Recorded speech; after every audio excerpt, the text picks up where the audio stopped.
part of our patient preparation, we need to also check the settings for the way we are going to scan. So to do that, we're going to go back to the Dentsply icon in the top left, and it's going to select configuration again.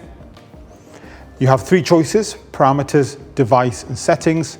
We're going to select settings and seat position. Seat position is number 3 in the choices section.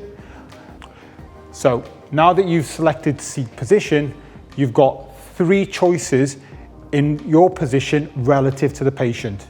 So number 1, you can either be always next to the patient, you can either be facing the patient in front, or always behind the patient.